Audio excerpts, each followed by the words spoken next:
It was an unusual kind of friendship, the kind that feels like a warm, comforting blanket when everything else seems cold. Her name was Laura, and to the world, we were the closest of friends. We shared everything, the highs, the lows, and those moments of uncertainty that only true companions know. We met through mutual friends at a small gathering, and our connection was immediate. There was something magnetic about her, a charm that drew people in, but as I would later learn, it wasn't her sincerity that made her stand out, but the art of manipulation. For months, we spent nearly every waking hour together. The shared moments of joy, the laughter, the late-night talks that wandered into the most intimate corners of life, it all felt so genuine. But slowly, the cracks started to show. It began with small things, little comments about mutual friends, passive-aggressive remarks veiled as casual observations. But I ignored them. I told myself, she's just having a rough time, or she's venting. I trusted her. I had to. But as time went on, I started to notice a disturbing pattern. I would hear rumors, bits of gossip, things that didn't quite sit right.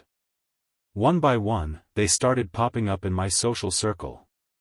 It was as if a whisper had turned into a loud shout, echoing through the halls of our group of friends. Stories about me, false stories. That I was two-faced. That I had been manipulative. That I couldn't be trusted. At first, I was confused. How could these people I'd known for years, suddenly be talking about me like this? It wasn't until I overheard a conversation between two mutual friends that I realized what was happening. Laura had been spreading lies about me, painting a picture of someone I didn't even recognize.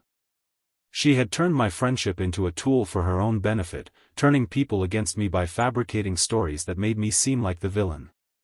I was hurt. Betrayed. But what was worse was that it was happening behind my back, and I had no way of confronting it directly. Laura was too clever for that. She knew how to manipulate the situation, how to play the victim while I was left feeling like the enemy. The more I thought about it, the more the pieces of the puzzle began to fall into place. The secret glances, the whispers, the way she always seemed to know more about my life than she should, it was all part of her plan. What hurt the most was the fact that I had trusted her. I had shared some of my most vulnerable moments, the darkest parts of my past that I had never told anyone. And now, those very things were being twisted and used against me. But I wasn't about to let her get away with it. Instead of confronting her directly, I decided to play a game of my own. I would give her a taste of her own medicine. Rather than getting angry or defensive, I would feed her fabricated stories about my life, deeply personal things I knew she couldn't resist gossiping about. The stories would be intricate, laced with enough truth to sound real, but twisted in ways that would make them easily exposed. I knew that in time, her own web of lies would become too tangled for her to navigate. And so, I began. Slowly at first, planting little seeds in conversations. A mention of something embarrassing from my past, a fabricated story of a personal struggle I had overcome, all with the intention of seeing how Laura would twist them. I watched closely as she latched onto each one with enthusiasm, her eyes lighting up as she turned them into something far more scandalous than they were. Each time she repeated these stories, I felt a little thrill. It was working. She was falling right into the trap. The more she spread these lies, the more I could see her reputation begin to crumble. Her words became less believable, her stories more far-fetched. Friends who had once trusted her began to question her motives, her sincerity, and the things she had said about me. The cracks in her own facade were starting to show. And as I watched her dig herself deeper, I couldn't help but feel a strange sense of satisfaction. This was no longer about revenge. It was about justice. She had manipulated me, used my vulnerabilities for her own gain, and now I was returning the favor. I had learned her game, and I was playing it better than she ever could have imagined. The days that followed were a strange mix of anticipation and satisfaction. I carefully watched Laura as she moved through our circle, now armed with the false stories I had planted. Each time she spoke, I listened carefully, looking for any hint of the lies I had fed her. And there it was. Her excitement as she shared these personal details about my life. Her voice dropped to a conspiratorial whisper, and the looks she received from those around her told me everything I needed to know. They were buying it. The first story I had shared with her was about a supposed falling out I had with a close family member, a fabricated dispute that I had carefully constructed to sound plausible but exaggerated in all the wrong ways. I had mentioned it in passing, knowing that she would latch onto it. And she did. Within days, the story had evolved. Now, it wasn't just a falling out, it was a long-standing, ugly feud that had caused emotional trauma. The details, which I had never intended to go beyond our conversation, had now become the focal point of her gossip. I couldn't help but feel a rush of power as I watched her weave these stories into something darker, more dramatic. She didn't just stop with the family issue. Another story I had planted was about an old friendship I had supposedly betrayed, one that ended badly and left both parties scarred. I had told her just enough to make it sound like a betrayal of the worst kind. And, of course, Laura did what she did best. She turned it into a full-blown scandal, painting me as a backstabber who had ruined a good friendship for personal gain. By now, the rumors were circulating like wildfire. I watched as people's perceptions of me shifted. Friends who once shared personal conversations with me now kept their distance. Some even began to avoid eye contact, unable to look me in the eye without remembering the stories Laura had so artfully constructed. I could see the way they hesitated to speak to me, the awkwardness in their voices when they did. But I wasn't worried. In fact, I relished in it. Every uncomfortable glance, every hesitant word from my former friends, was a small victory. I knew the truth, and they were being fed a lie. Laura, on the other hand, was thriving. She was getting the attention she craved, basking in the spotlight as the truth-teller, who was merely revealing the real Harry. She had everyone believing that she was the confidant who had seen behind the curtain of my life, and in doing so, had earned the trust and sympathy of our social circle. She was playing the perfect role, the concerned friend who was just trying to help everyone see the truth. But what Laura didn't know was that I was always a step ahead. Every time she shared one of the lies, I paid attention. I kept track of the inconsistencies in her storytelling, the contradictions that she didn't even realize she was making. I knew that it was only a matter of time before her lies would start to unravel. After all, the more you lie, the harder it becomes to keep track of the story. As I continued feeding her these stories, I started noticing small things. People who had once been close to her were growing suspicious. They started questioning the authenticity of her claims. I heard murmurs from our group, whispers of doubt, and comments about how it didn't add up or something just doesn't seem right. It was like watching the first cracks appear in a carefully constructed dam.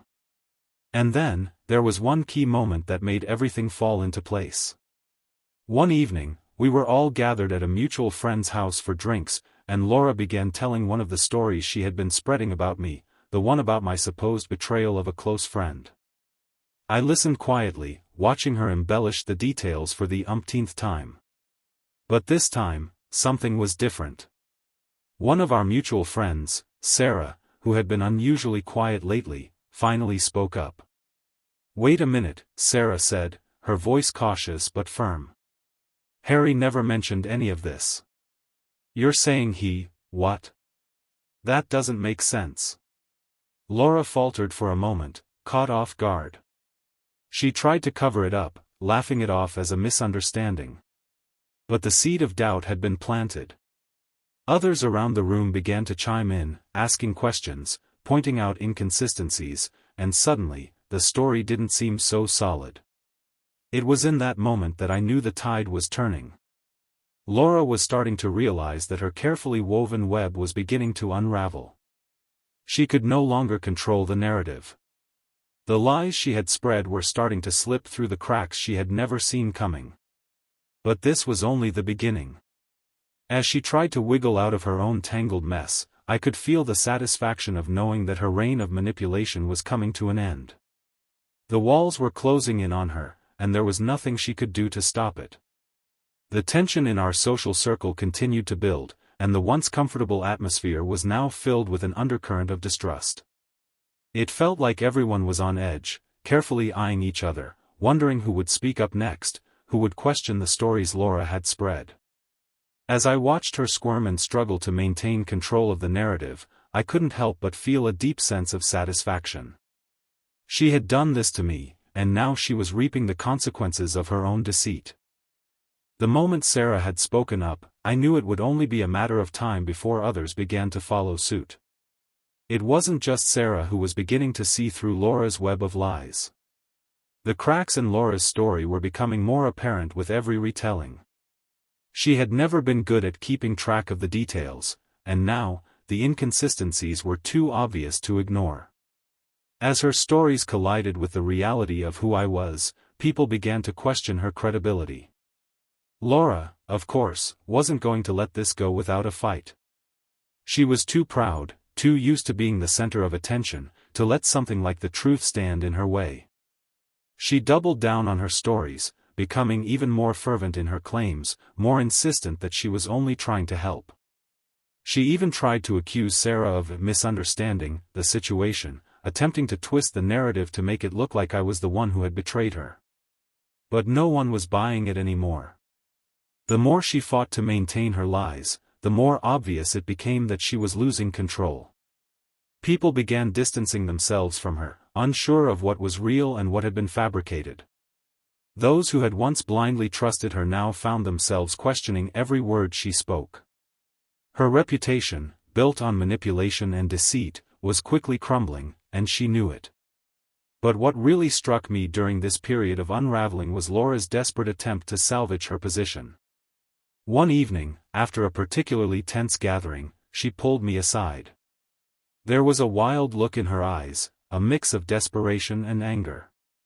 "You can't do this, Harry," she hissed, her voice barely controlled. "If you expose me, it will destroy everything. You don't know what you're doing." I had to hold back a smirk. Here she was, the same woman who had spent months twisting the truth, manipulating people, and spreading lies about me, now begging for mercy. The irony of it all was almost too much to bear. "What exactly do you think I'm going to do, Laura?" I asked, keeping my voice calm, almost bored. "You've done enough damage on your own. People are starting to see you for what you really are." Her eyes narrowed, and she took a step closer to me, lowering her voice to a near whisper. "You can't win, Harry. You think I won't expose you? All those things you told me, they're just as much lies as the ones I told about you. I can make you look just as bad." For a moment, I thought about her words. She was right in one sense. I had fed her fabricated stories, and if I weren't careful, she could turn the tables and make it all look like a twisted game between us. But that was where she was wrong. I wasn't going to let her have the last word. "Go ahead," I replied coolly. "Expose me.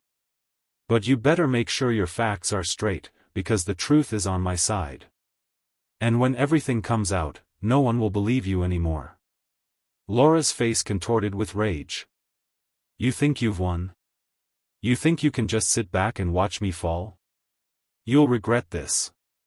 But I wasn't worried. In fact, I was more certain than ever that I had made the right choice. It was clear now that Laura had no real power over me anymore.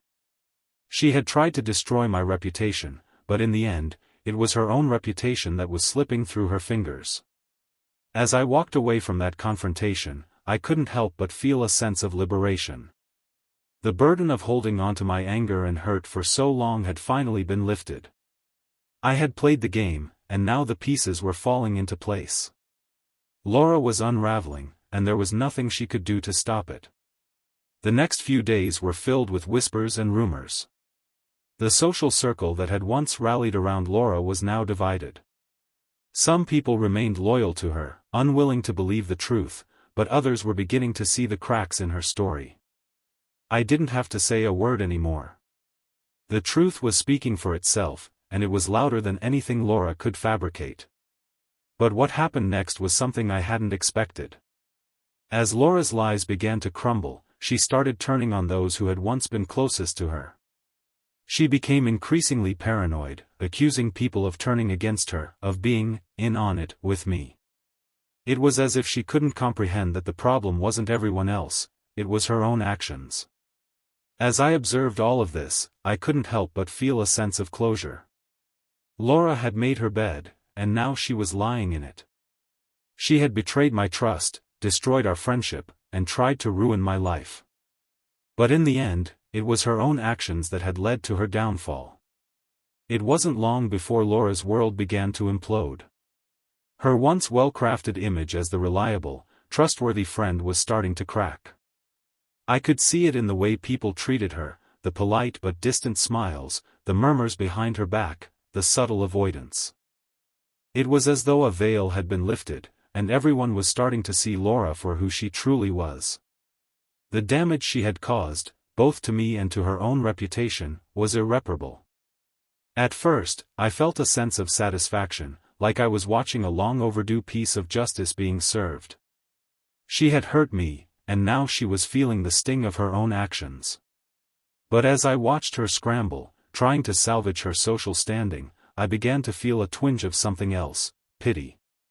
Pity for someone who had spent so much time building her life on lies, on manipulation, and on deceit. Now, those very lies were eating her from the inside out. Her attempts to regain control were feeble at best. She tried reaching out to our mutual friends, apologizing for the things she had said about me, claiming that she had misunderstood our relationship, that she had acted out of frustration. But no one was buying it. Those who had once been closest to her weren't interested in hearing her excuses anymore. They had seen the lies she'd spread, and the trust they had once placed in her had evaporated. One evening, at yet another social gathering, I found myself in a conversation with Sarah, the same Sarah who had called Laura out on her lies. She looked at me with a knowing expression, her eyes tired but resolute. "You know," she said quietly, "I didn't realize how much she'd manipulated everyone. But now, looking back, it's so clear." I nodded, understanding exactly what she meant. Laura had been so skilled at weaving her tales, so adept at playing the role of the concerned friend, that it had taken a while for anyone to see through her act. But now that the truth was out, people couldn't unsee the manipulation. It was like peeling away layers of deceit until there was nothing left but the raw truth. Sarah paused for a moment, as if weighing her words carefully. "I never thought it would come to this," she continued, her voice filled with a mixture of regret and frustration. "But I guess you can't keep a lie hidden forever." The group around us had fallen into a strange silence. Some were talking in hushed tones, others watching the drama unfold between Laura and the rest of the group. It wasn't long before Laura made her move, a last-ditch attempt to salvage what was left of her reputation. She approached us, her face pale but determined. "I need to talk to you both," she said, her voice cold, barely masking the anxiety underneath. "I've been trying to apologize, to explain myself, but you won't listen." I met her gaze with a calmness that surprised even me. "What is there to explain, Laura? We both know the truth." She flinched, as if the words had struck her like a slap. Her eyes darted to Sarah, then back to me, searching for a crack, any sign that she could manipulate the situation again. But there was nothing. There was no more room for her to play the victim. The people who had once rallied around her, who had trusted her, were no longer buying her narrative. And she knew it. "I never meant for things to go this far," Laura whispered, her voice barely audible. I just wanted people to see me. To care about me." For a brief moment, I almost felt sorry for her. It was clear that behind all the manipulation and deceit, Laura was someone who was deeply insecure, someone who craved attention and validation so much that she was willing to destroy anyone who stood in her way. But that moment passed quickly. The damage had been done. "You've hurt a lot of people, Laura," Sarah said quietly. "And apologizing isn't going to fix that." I could see Laura's eyes begin to water, but she quickly wiped the tears away, a forced smile appearing on her lips. "I know," she said. "But maybe there's still a way to fix things." I shook my head slowly. "No, Laura. It's too late for that." The conversation ended there. Laura left the gathering soon after, and I could feel the weight of her departure settle over the group. No one seemed to know what to say or do next. The atmosphere had changed. The room felt colder, more distant. What had once been a tight-knit circle of friends was now fractured beyond repair. As the weeks passed, Laura's social circle continued to shrink. The people she had once considered her closest friends now viewed her with suspicion. Those who had known her best, the ones she had manipulated the most, were the quickest to distance themselves. And even those who had once been sympathetic to her struggles began to see the truth. No one was interested in being part of her web of lies anymore. Laura tried to reach out to me a few more times, but I ignored her messages. I had nothing left to say to her. In the end, she had betrayed me in the worst way possible, not just by spreading lies, but by using our friendship as a means to manipulate and control others. She had chosen to tear down the people who cared about her in order to build herself up, and it had cost her everything. The last time I saw her, she was sitting alone at a cafe, her once confident posture now slumped, her eyes vacant and distant. She was a shadow of the person she had once been, a far cry from the charming, manipulative woman who had once seemed untouchable. I felt nothing as I walked past her. No anger. No satisfaction. Just a quiet understanding that the game was over. She had played her hand, and now she was left with nothing. And as for me, I had learned something valuable. I had learned that the truth always comes to light, no matter how many lies are told, no matter how much manipulation is involved. In the end, the truth is stronger, and it's always the one that prevails. The weeks that followed were quiet. The initial drama of Laura's exposure faded, but the effects lingered in the social circle. People, for the most part, had moved on with their lives, but the shadow of Laura's lies still hung over the group. Whenever we met, there was a noticeable gap, a silence that wasn't there before. The unity we once shared had been fractured, and it wasn't something that could be easily repaired. I was surprised, though, by how quickly the truth had taken hold. After the initial shock wore off, our friends began to reflect on everything that had happened. They saw the inconsistencies in Laura's stories, the way she had manipulated them all for her own selfish gain. They realized that the person they thought they knew wasn't who she had presented herself to be. For me, it was a bittersweet feeling. On one hand, I had regained my peace of mind. The lies were exposed, and I no longer had to live with the constant weight of betrayal hanging over me. But on the other hand, I couldn't help but mourn the friendship that had never really existed.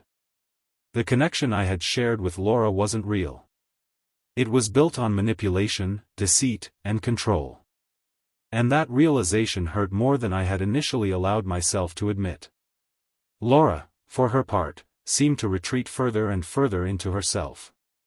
I noticed her presence becoming less and less frequent in the places we used to frequent together. She stopped showing up at our mutual gatherings, and when she did, she was always alone, her eyes shadowed with something I couldn't quite place, regret, perhaps, or something more like shame. She tried to salvage a few friendships, clinging desperately to those who were still willing to listen to her, but it was clear that the damage had been done. The trust she had once enjoyed was gone, and no amount of pleading or apologizing would bring it back. The final blow came one evening when I received a message from one of our old friends, Tim. Tim had been one of the last people to stand by Laura during the early days of her downfall, but even he couldn't deny what had happened anymore. He reached out to me, asking if we could meet up. It was an unexpected message, but I agreed. We met at a cafe, the same one where I had seen Laura a few weeks prior. Tim looked worn, as if the events of the past few months had taken their toll on him as well. As we sat down, he looked at me with a mixture of guilt and understanding.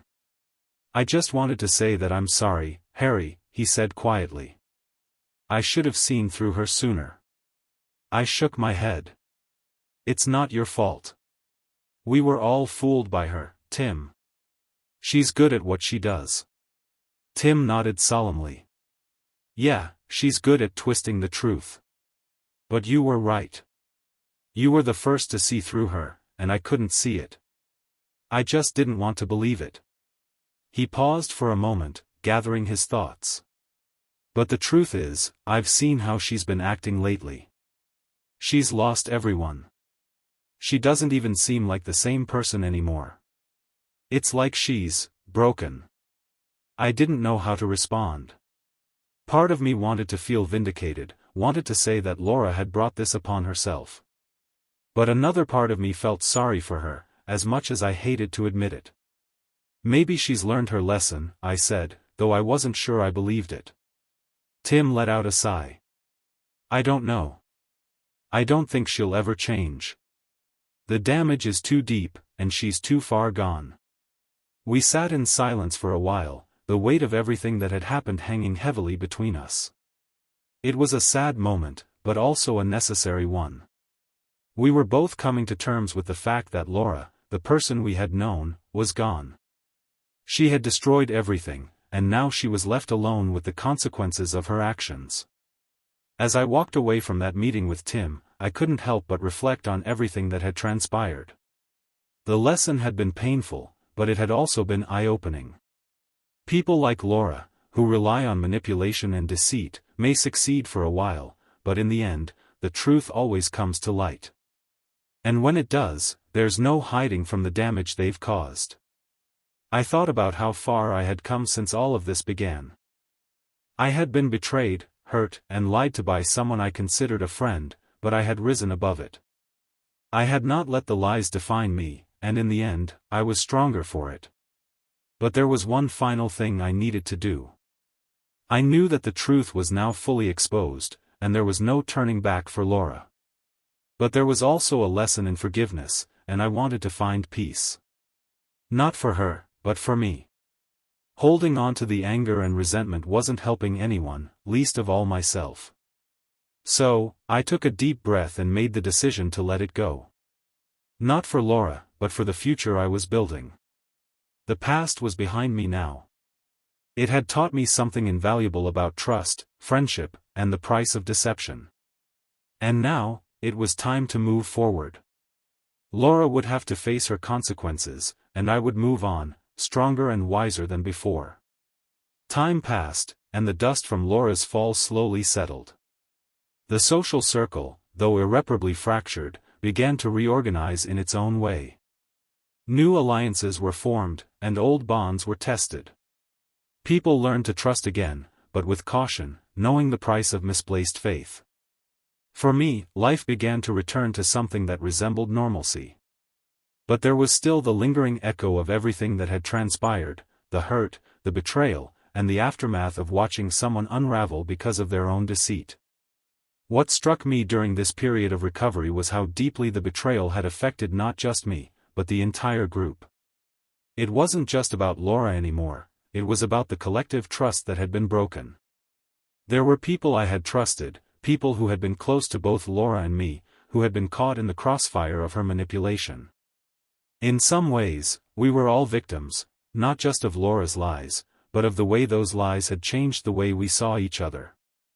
I began to realize that this was the real consequence of deceit. It doesn't just destroy the person being lied about. It doesn't just harm the reputation of the liar. It tears apart communities, friendships, and the very fabric of trust that holds people together. And though I had been at the center of it all, I wasn't the only one who had to pick up the pieces. Looking back on everything, I could see the patterns. The signs that had been there all along, the ways Laura had manipulated situations to her advantage, and the moments when I should have questioned her actions.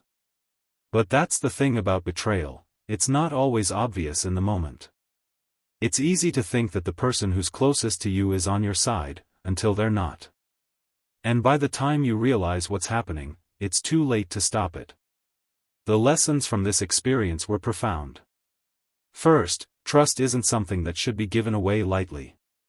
It's earned through actions, not words. And once it's broken, it takes more than apologies to repair it. It takes time, consistency, and a genuine desire to rebuild what was lost. I had learned the hard way that loyalty, once shattered, is incredibly difficult to restore. But there was also a more personal realization that came to me during this period of reflection: I had grown. The betrayal hadn't just been a painful event in my life, it had been a turning point. I had been forced to confront some of my own weaknesses, my desire to trust, my willingness to overlook red flags, and my tendency to give people the benefit of the doubt even when my gut told me otherwise. But through that pain, I had also found strength. I had learned how to stand up for myself, how to protect my boundaries, and how to walk away from people who didn't have my best interests at heart. In a way, the betrayal had been a catalyst for change. It had pushed me to confront uncomfortable truths about myself, about others, and about the nature of relationships. It had forced me to reevaluate what I truly valued in the people around me, and to become more discerning about who I allowed into my inner circle. And while I would never forget the pain of what Laura had done, I also knew that forgiveness, not for her, but for myself, was the key to moving on. Holding on to anger and resentment would only continue to tie me to the past, and I was determined not to let that happen. Laura had made her choices, and she would live with the consequences of those choices. But I wasn't going to let her actions define me. Over the next few months, things gradually returned to a new normal. Laura was no longer part of the group, and people slowly began to move on from the scandal. Some of our friends chose to distance themselves from her completely, while others were more forgiving, accepting her apologies but still keeping their distance. I didn't have any need to interact with her again, nor did I want to. I had learned all I needed to learn from her. There was a part of me that still wondered how Laura was doing, but I quickly realized that her journey was no longer mine to follow. The road she had chosen was one of isolation, self-doubt, and broken relationships. She had lost far more than she realized, and I wasn't going to waste any more energy wondering about someone who had shown me so much cruelty. As for me, I found peace in knowing that the truth had prevailed. It wasn't easy, and it wasn't quick, but it had ultimately set me free. I was no longer burdened by her lies, and I had learned to trust myself in a way I never had before. The lessons I took from this experience weren't just about avoiding deceitful people. They were about understanding myself better, about knowing my worth and protecting my peace. One thing I knew for certain was that life would always have its ups and downs, its challenges and its betrayals. But I had learned that I was stronger than I thought. And no matter what happened next, I would face it with the knowledge that I could overcome anything, as long as I stayed true to myself. And in the end, I realized that it wasn't about winning or losing. It was about finding the strength to rise above, to let go of the past, and to move forward with a heart full of peace and a mind focused on the future. The story with Laura was over, but my own story was just beginning. And I was determined to make it a good one. The months that followed continued to challenge me in ways I hadn't anticipated. Though I had confronted the emotional turmoil caused by Laura's betrayal, the process of rebuilding trust, not just with others, but with myself, wasn't as simple as I had hoped. The lies she spread still hung in the air like a heavy fog, occasionally drifting into my thoughts and reminding me of the damage she had caused. It was in those quiet moments of reflection that I realized just how deeply trust impacts every aspect of a person's life. I had always considered myself a trusting person, perhaps to a fault. I believed in the goodness of people, in the idea that most individuals, at their core, were honest and decent. Laura's betrayal had tested that belief to its very core, and for a while, I found myself questioning the sincerity of everyone around me. How could I have been so blind to the truth? How many others were capable of manipulating the way she had? But over time, I began to see things differently. Instead of allowing the betrayal to harden me, I chose to learn from it. I had to come to terms with the fact that while I couldn't control others' actions, I could control how I responded. I could choose to let the experience make me cynical, or I could allow it to teach me how to protect my heart without building walls that would isolate me from meaningful connections. In the weeks that followed, I made a conscious effort to rebuild my relationships with those who had remained loyal. I took small steps, meeting friends for coffee, engaging in conversations that were open and honest, and slowly rebuilding the trust that had been damaged not just by Laura's lies, but by the fear that had crept into my own heart. I didn't expect it to be easy, and it wasn't. Rebuilding trust takes time, especially when it's been broken so severely. But I realized that it was worth the effort. One of the first people I had to rebuild trust with was Sarah. She had been one of the first to question Laura, and though we had always been friendly, the betrayal had left a subtle strain between us. We had both been caught up in the drama, but we hadn't really talked about it, not in any meaningful way. So, I decided to reach out to her. We met for dinner one evening, and the conversation started slowly. At first, there was an awkwardness between us, a hesitation that lingered in the air. But as we talked, I could see the walls begin to come down. Sarah spoke openly about her feelings, about how she had felt betrayed by both Laura and me, and how difficult it had been to navigate the situation. And I, in turn, shared my own frustrations, the pain I had felt, and the confusion of not knowing whom to trust anymore. By the end of that dinner, I realized something important. Trust wasn't just about believing that others would never betray you. It was about being vulnerable enough to share your feelings, to express your hurt and disappointment, and to allow others the space to do the same. It wasn't about pretending the betrayal never happened, it was about acknowledging it and choosing to move forward together. That conversation with Sarah marked the beginning of a new phase in my life. I realized that I didn't have to carry the burden of mistrust forever. I could still be cautious, still protect myself, but I could also give people the chance to prove themselves to me again. The key was balance, not blindly trusting, but trusting wisely. And slowly, I began to rebuild the friendships that had been affected by Laura's lies, one step at a time. The process wasn't perfect, of course. There were still moments when I felt the sting of the past, when the scars Laura had left on my relationships flared up again.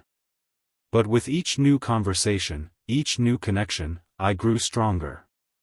I learned to trust my instincts more, to recognize the signs of deceit without allowing fear to control me. There was another unexpected result of all this, a deepened sense of self-awareness.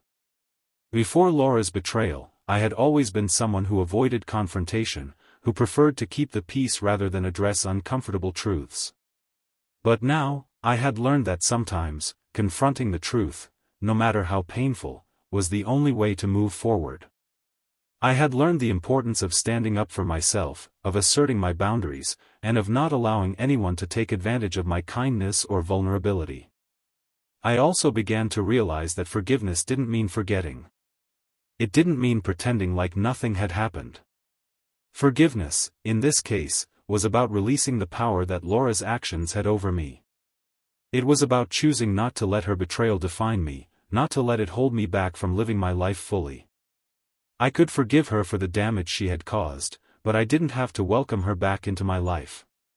That was a choice I was still learning to make, to forgive, but to keep my distance when necessary. By the time the first anniversary of the fallout rolled around, I had come a long way. I had new friendships, deeper bonds with the people who had stuck by me, and a renewed sense of self-respect. The experience had changed me, but it hadn't broken me. I had learned to build a stronger foundation for trust, one that was grounded in self-awareness, boundaries, and a willingness to confront difficult truths. The past was still there, a part of my story, but it no longer had the power to control me. I had moved on, not because I had forgotten, but because I had learned to let go. And in doing so, I had reclaimed my peace. As the months passed, I found myself settling into a new routine. The healing process was no longer about the raw pain of betrayal, it had become more about creating a life that was stronger and more resilient than before.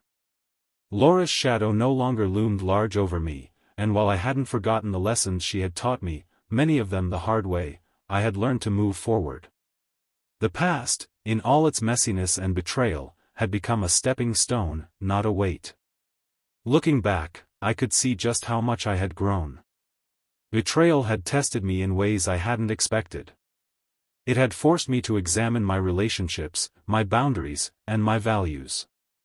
It had shaken my belief in people, yes, but it had also strengthened my belief in myself.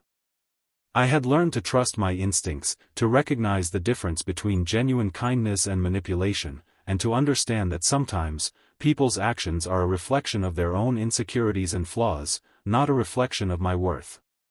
It was also clear that the betrayal had done something else. It had pushed me to take more responsibility for my own happiness. Before Laura's lies, I had often relied on external sources, friends, validation from others, or even just the approval of the people around me, to feel good about myself.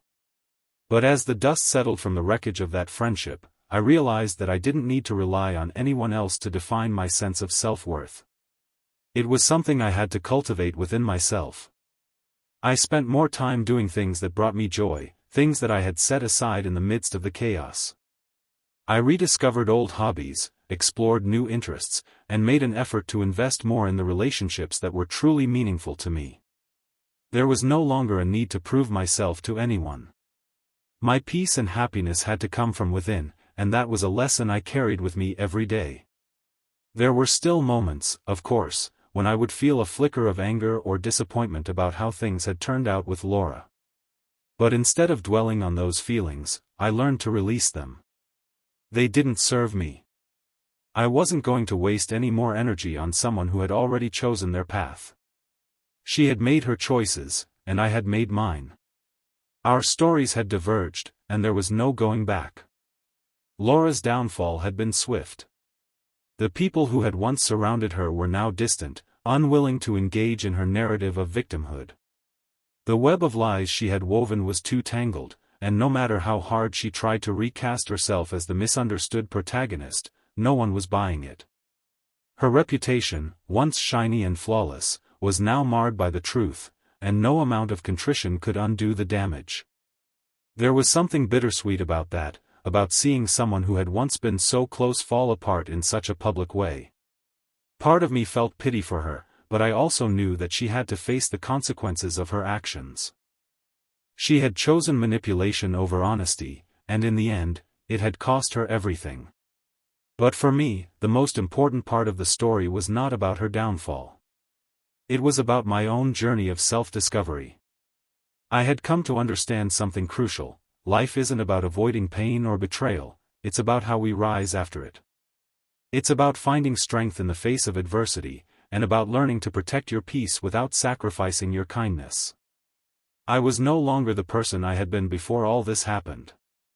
The old me, the one who had blindly trusted, who had kept his heart wide open without question, had been replaced by someone wiser, someone who knew the value of setting boundaries and holding others accountable. But I hadn't become cold or hardened.